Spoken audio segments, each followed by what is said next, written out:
Hi everyone, how are you my dear children? Hope you all are safe and fine. Please take care of yourself. This is a tough time for each and everyone. Today we are going to discuss the last topic of this chapter, that is your conservation of momentum. That means we are going to finish our 9 syllabus. Only one video is left, that is your numerical based on this chapter. After that 9 syllabus will be done and I'll start with 11 syllabus, and simultaneously I am uploading also 10 syllabus. So another one chapter is remaining.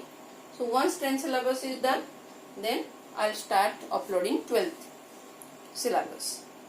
So today we are going to discuss conservation of momentum. Interesting topic.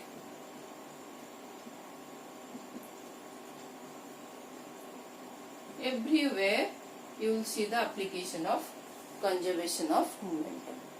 What is this momentum, by the way, we have studied? Have you remembered what is this momentum? Momentum P is nothing but m into v. This thing you will know. And this is a vector. That means it is a vector quantity, and it is a vector quantity, and the direction of this momentum is other direction of the velocity that we have discussed already. So product of mass and velocity is a momentum. Then what is this conservation of momentum? Conservation of momentum is nothing but the total initial momentum. Okay, total initial momentum should be equal to the final momentum. What is this initial and final momentum we are talking about? From where this terms, is it making any sense? Total initial momentum is equal to total final momentum. Actually, this law of conservation momentum, this is the effect. It is related to your Newton's third law of motion. That means Newton's third law of motion is responsible for this conservation of momentum. So what is the Newton's third law of motion? When two objects interact with each other, then equal and opposite forces act on each other, that we have studied. So in this case, when two objects, suppose a truck is over here and a car is over here, when they collide, before collision, suppose truck and car, take it as a system. Okay, other things you have to ignore, only truck and car. It will have some velocity, suppose m velocity, and car is having small m velocity before collision, and it will have some velocity, suppose it will have m is having, let me write m1 m2, then is it for me to do. Suppose truck is having initial velocity u1 and car is having initial velocity of e2. So what is the total momentum before collision? Take this truck and car as a system. So that will be m1 u1 plus m2 u2. Then they will collide. Collision will happen. Truck and car, they both will collide. When they will collide, then there will be change in velocity. Am I clear? Because when two objects will collide, truck and car will collide, either both will move with some different velocity, or both will stop, or car will stop, truck will just run away. So there will be change in velocity. Mass will not change. After collision, mass is constant. Truck, if this mass is going to change, mass of the truck or mass of the car? No. So that means something is changing. Then what is that term? What is that? Physical quantity. Velocity is changing. So when they collide, then there will be change in velocity. Then after the collision, suppose car will move with the velocity v2 and truck will move with the velocity v1. So as per the conservation of momentum, this momentum, total momentum is equal to this momentum. That means after final collision, and this quantity is equal to this quantity. This is your law of conservation of momentum. See, individual momentum is changing, but the total momentum is conserved. That we are going to study now. Even we will see the mathematical derivation also. So let us now try to understand how this thing will happen, how the momentum will be conserved.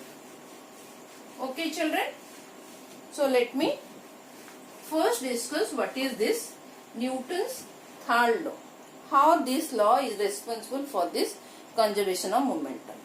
We know when two objects, suppose object 1 and object 2, when two objects interact with each other, they apply equal and opposite force.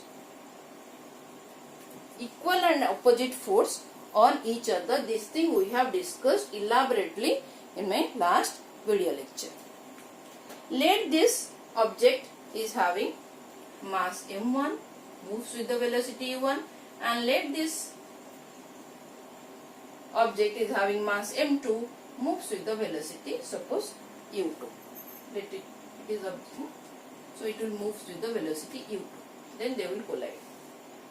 So when they collide with each other, that means they are coming in contact. So they will apply equal and opposite force on each other as per the Newton's third law. Let this object F1, first object is applying the force F1 on object 2, and object 2 will apply force F2 on 1.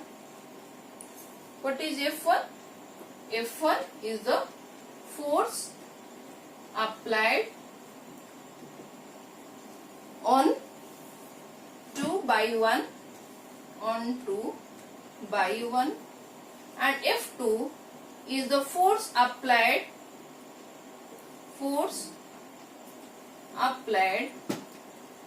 on 1 by 2. Okay children? Now, when these objects are applying equal and opposite force on each other, when there will be forces on each other, that means there will be acceleration. That also we have studied. So due to these forces, we know object will accelerate. So let this object 1 will have the acceleration of a1, and this object will have the acceleration of a2. So 2 will experience the acceleration a2 and 1 will experience the acceleration a1. Then one more thing, for how long they will interact, for how long they will be in contact with each other, that also we have to see. For how long they will apply this force on each other, that means for how long they are in contact. Let for object 1 the time is t1, and let for the object 2 time is t2. Now can you please tell me, this t1 time should be equal to t2 or not? Yes, it is equal to t2. t1 is equal to t2, as they will be in contact for the same time only, na? So that means t1 is equal to t2. That means for equal time, let me erase this. That means for how long 1 will apply force on 2, and these 2 also apply force on 1 for the same time only. That means T1 is equal to T2. Is it clear children? And as per the third law, as per your Newton's third law, we have studied F1 is equal to minus of F2. Is it clear? And what is this F? So as per Newton's second law, see how beautifully now log 1 log we are using for this principle. So as per Newton's second law, what is F? So we can write for the first object I have mentioned M1 and experience with force A1, and this is equal to M2 and U. Is it clear? F1 is equal to M1 A1 and F2 is equal to M2 A2. And we know acceleration is rate of change of velocity, and I have already discussed there will be change in velocity. So M1 we can write what is M1, we have already studied in our first chapter, V1 minus U1 by T1, then minus M2 V2 minus U2 by T2. Okay children, U1 is the initial velocity of object 1, V1 is the final velocity of the object 1. That means after the interaction, after the collision, the velocity will change. Already I have discussed. So that is V1, and for this change in velocity, what is the time taken? T1. Similarly, for the object 2, initial velocity is U2 and final velocity will be V2. And for this change in velocity, what is the time taken? That is T2. Is it clear children? Okay. And we know these two times, T1 and T2, both the times are equal only. So we can cancel it out. T1 is cancelled with your T2 because both T1 is equal to T2. Now let us go further how to derive. So I can open this, let me write again, M1 V1 minus U1 is equal to minus of M2 V2 minus U2. Clear children? Just mathematics now. Open the bracket. M1 V1 minus M1 U1 is equal to minus M2 V2 minus plus M2 U2. I will just rearrange the terms. Okay? M1 V1, now M2 V2, M2 V2, okay? Take this M2 V2 to this side, so it will be plus is equal to M2 U2 plus, I am taking this M1 U1 to the right hand side, so it will become plus M1 U1. So let me write like this, M1 U1, I can write like this, plus M2 U2 is equal to M1 V1 plus M2 V2. See, this is the total momentum before collision and this is the total momentum after collision. Is it clear? So now what we have proved? The momentum is conserved. Total momentum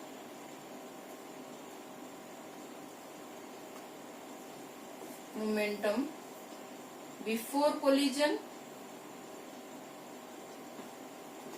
is equal to total momentum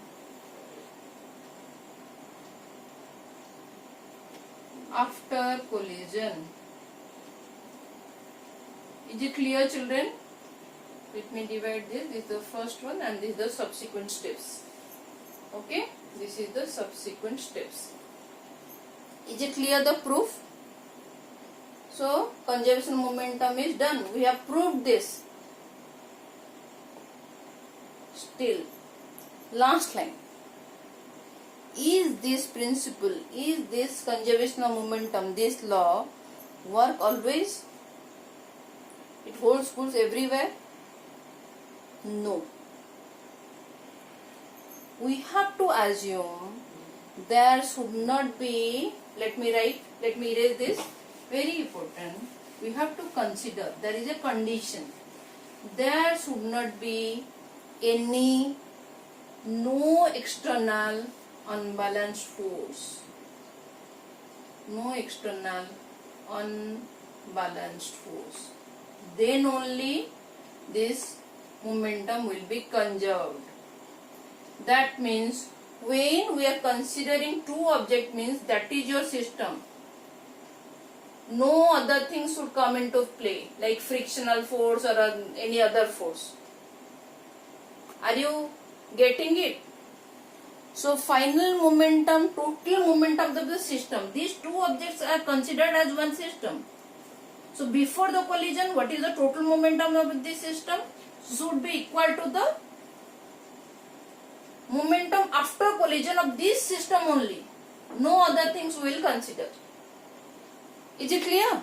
Suppose you and your friend, you are here and your friend is here. You both are one system. You are having suppose 200 rupees and your friend is having 100 rupees. So total money how much you are having? 300 rupees. Okay. Now you gave 50 rupees to your friend. You have given. So now you are having how much? 150 rupees. Your friend is having how much? 150 rupees. So again after giving the amount and your friend has received the amount, after that also total money is again 300 children. In the same way, before the collision, what is the total momentum of both the objects? Is equal to the total momentum of both the objects after the collision. So that means you will consider it as a system. No other things will come into the play. That means we have to assume that there is no external unbalanced force. Is it clear, children? Hope I am clear with this last topic of this chapter. So in next video lecture we will be doing the numericals. Then we are done with a 9 syllabus. Okay children, please take care. Hope this video lecture is helping you in some way. And thank you for watching children.